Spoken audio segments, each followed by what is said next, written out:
जमशेदपुर के पसोटी स्थित लोहिया भवन प्रांगण में हूल क्रांति दिवस के उपलक्ष्य में संपूर्ण हलुदबनी ग्राम पंचायत प्रतिनिधियों के द्वारा रक्तदान शिविर का आयोजन किया गया था, जिसमें हलुदबनी की 4 पंचायत की मुखिया के द्वारा इस रक्तदान शिविर का आयोजन किया गया था, जिसमें चारों पंचायत के लोगों के द्वारा यहां रक्तदान में बढ़ चढ़कर भाग लिया और वीर शहीद को याद करते हुए रक्तदान कर सच्ची श्रद्धांजलि दी गई।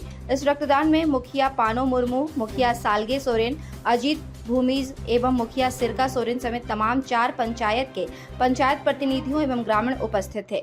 वहीं मुखिया पानो मुर्मू ने कहा कि वीर शहीदों को समर्पित करते हुए रक्तदान शिविर का आयोजन किया गया था। इस रक्तदान का उद्देश्य है कि ग्रामीण क्षेत्र में रक्त के कारण किसी भी जरूरतमंद लोगों को रक्त की कमी से जान न जाए, इसी उद्देश्य से ये रक्तदान शिविर का आयोजन किया गया है।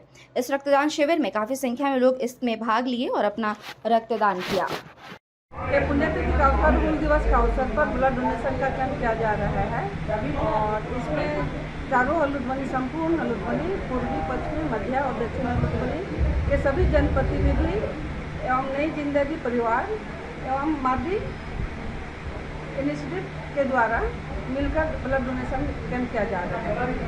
तो ब्लड डोनेशन का मकसद है कि हमारे जो ग्रामीण क्षेत्र में जो ज़रूरतमंदों को समय पर ब्लड नहीं मिलता है, तो हम उसकी आवश्यकता को पूरा करना चाहते हैं और कोई भी व्यक्ति ब्लड की कमी के कारण मृत्यु नहीं हो, वो हमारा प्रयास रहेगा। क्या लक्ष्य रखे हैं? लक्ष्य तो हम लोग जितना मैक्सिमम कर सकते हैं उतना है, लेकिन अगले भी हमेशा हर साल स्थिति पर हम लोग ब्लड डोनेशन करते रहेंगे।